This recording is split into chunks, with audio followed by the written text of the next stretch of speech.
Inspector sir, நீங்க சொன்ன அந்த டைம்ல நான் அந்த ரோட்டை கிராஸ் பண்ணிருக்கலாம். அது மட்டும்தான் உங்களுக்கு எனக்கு எதிராக இருக்கிற ஒரு ஆதாரம். அதை வச்சு எப்படி சார் நான் தான் குற்றவாளின்னு சொல்றீங்க? அந்த இடத்துல நிறைய பேர் கிராஸ் பண்ணி போயிருப்பாங்களா சார்? அவங்க எல்லாரும் கொலை பண்ணவங்களா ஆயிடுவாங்களா சொல்லுங்க?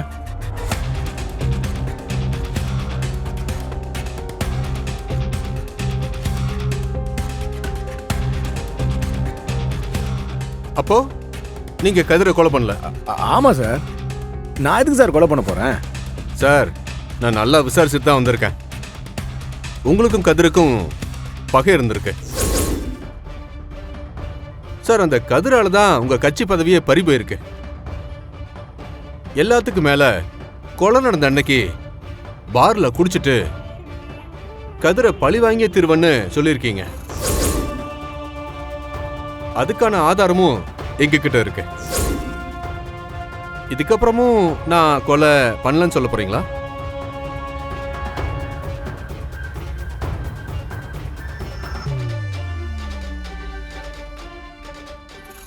சார், நீங்க சொல்றதெல்லாம் உண்மைதான். நான் பார்ல குடிச்சு தான் கிளம்புனேன். ஆனா நான் கதிரை கொலை பண்ணல சார்.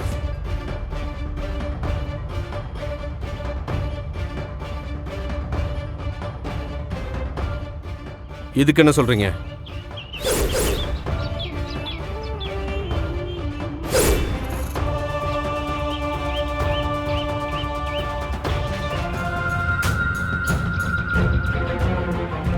ஃபிங்கர் பிரிண்ட் ரிப்போர்ட் வந்துருச்சு. கதிர் உடம்புல இருக்கிற அந்த ஆணோட ஃபிங்கர் பிரிண்ட்டும் உங்க ஃபிங்கர் பிரிண்ட்டும் 100% ஒத்து போகுது. இப்ப என்ன சொல்ல போறீங்க?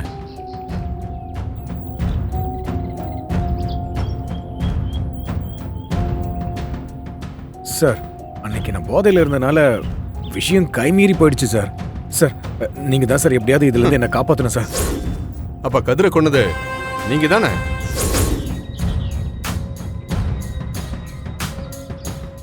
சொல்லுங்க சார். ஆமா சார். சார், தயவு செஞ்சு இதை மட்டும் வெளில சொல்லிடாதீங்க சார். உங்களுக்கு எவ்வளவு வேணுமோ நான் பண்ணித்தரேன் சார். சார், ஒரு நிமிஷம். இதுதானே நடந்துச்சு. அந்த இன்ஸ்பெக்டர் ஆரம்பத்தில் முடியாதுன்னு சொன்னான்.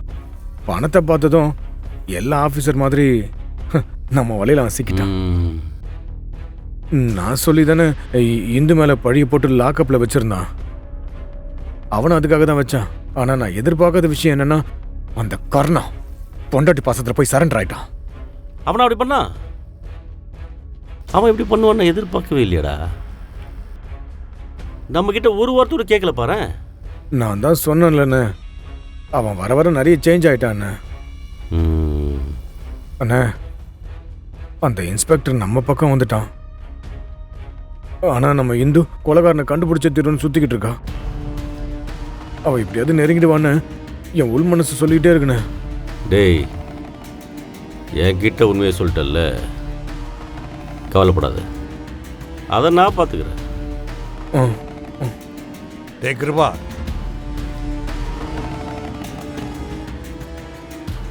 சொல்லுங்கப்பா. டேய், நம்ம கர்ணா போலீஸ் ஸ்டேஷன்ல இருக்கான்டா. ஆமா, அவன் கோழுத்து போய் சரண்டர் ஆயிருக்கான். இன்னும் 2 நாள் அங்கேயே கிடக்கட்டும். புரியாம பேசாதடா. அவன் நம்ம வீட்டில் தான்டா இருக்கணும். என்னப்பா எதுக்கு எடுத்தாலும் அவனுக்கு சப்போர்ட் பண்ணிட்டே இருக்க? டேய், கிருபாவோட ஜாதக அமைப்புப்படி அவன் இந்த வீட்டில் இருக்கணும்டா. சும்மா ஜாதகம் அது இதுன்னு சொல்லிக்கிட்டேன். அவன் இங்கே இருந்தா தான் கிருபாவோட உயிருக்கு பாதுகாப்பு. ஆட போங்கப்பா. அவன் உங்களுக்கெல்லாம் காவல் தெய்வம்டா. கர்ணா 2 நாள் ஆஸ்பத்திரியில் இருந்தான். இதுக்கப்புறமும் நாளை கடத்தாதீங்க. சீக்கிரமா வீட்டுக்கு கூட்டிட்டு வர வழியை பாருங்க. பா, அவன் பண்ண காரியத்துக்கு இந்த மாதிரி இடம் தான் கரெக்டு. டேய், அமைதியாரு. அவனை பற்றி பேசுனா மட்டும் நீயே ஒரு டென்ஷன் ஆகிற. சரிப்பா, நாளைக்கு போய் ஸ்டேஷனில் பார்த்து என்ன பண்ணலான்னு பார்க்குறப்பா. தெதிவா அண்ணே, இன்ஸ்பெக்டர் வர சொல்லு. சரிங்கண்ணே. சார், அண்ணன் உங்களை கூப்பிட்டாரு. அப்படியா? யோ சார், இவனை கொஞ்சம் பார்த்துக்கியா? சரிங்க சார், வந்துடுறேன். வாங்க சார், வாங்க. அண்ணே, இன்ஸ்பெக்டர் வந்துட்டாரு. சொல்லுங்க. வாங்க இன்ஸ்பெக்டர். நடந்து எல்லாத்தையும் திவா சொன்னான். பொதுவாக இந்த மாதிரி ஆளை போடுற வேலைலாம் நாங்கள் நேரடியாக பண்ணுறதில்ல, ஆளை வச்சு தான் பண்ணுவோம். ஆனால் இவன் குடி போதில் அவசரப்பட்டு போட்டு தள்ளிட்டான். இந்த பாருங்க இன்ஸ்பெக்டர், நாங்கள் 2 பேரும் அரசியல் வாழ்க்கையில் இருக்கோம். எங்கள் பேரில் இந்த மாதிரி கேஸெல்லாம் இருக்கக்கூடாது. இப்படி ஒரு விஷயம் நடந்திருக்கிறது வெளி உலகத்துக்கு தெரியவே கூடாது.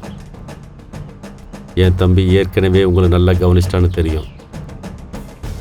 இருந்தாலும் அதுக்கு மேலே நான் 1 லட்ச ரூபா போட்டு தரேன். நீ என்ன பண்ணுறனா, எப்படியாவது அந்த கர்ணாவையே குற்றவாளியாக மாற்றி இந்த கேஸில் உள்ள தள்ளுற. எக்காரணத்தை கொண்டும் என் தம்பி திவாகருடைய பேர் மட்டும் வெளியே வந்துடவே கூடாது. சரிங்க சார், நான் பார்த்துக்கிறேன். இதுக்கு முன்னாடி இந்த இன்ஸ்பெக்டர் நான் கொடுக்கறத வாங்கிட்டு எனக்கு விசுவாசமாக வாலாட்டிட்டு இருந்தான். நீயும் எவ்வளோ வேணா வாங்கிக்கோ, ஆனால் விசுவாசம் என்கிட்ட தான் இருக்கணும். சார், கணக்கு பக்கம் அள்ளி கொடுக்குறேன்னு சொல்றீங்க. இதுக்கு மேல இந்த மணிக்கு என்ன வேணும்? என் விசுவாசம் எப்போ உங்ககிட்ட தான் இருக்கும். என்ன சத்தம் ஓவரா இருக்கு? டேய், இவ கதிரை கொலை பண்ணிட்டு வந்திருக்காண்டா.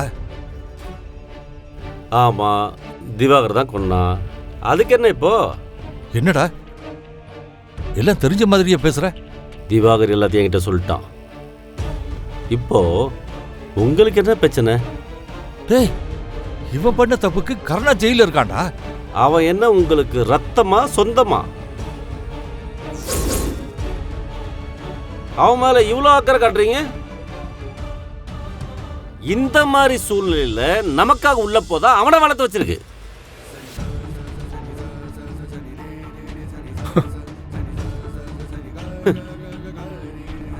டேய், பாவண்டா, அவன் அப்பாவி.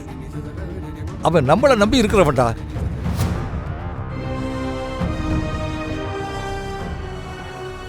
அப்போ என் கூட பிறந்த தம்பியை ஜெயிலில் உட்கார வச்சுட்டு அவனை வெளியே கொண்டு வரணுமா? என் கூட பிறந்த தம்பியை ஜெயிலில் உட்கார வச்சுட்டு அவனை வெளியே கொண்டு வரணுமா? என்னைக்குமே அவன் திவாகருக்கு சமமாயிட முடியாது. என்னதான் அவன் எங்கள் கூடயே வளர்ந்துருந்தாலும் அவன் ஒரு வேலைக்காரன் தான். நீங்கள் அந்த அளவுக்கு அக்கறை காட்டினா போதும். டேய், நீங்க பண்றதெல்லாம் நியாயமே இல்லடா, அநியாயம்டா.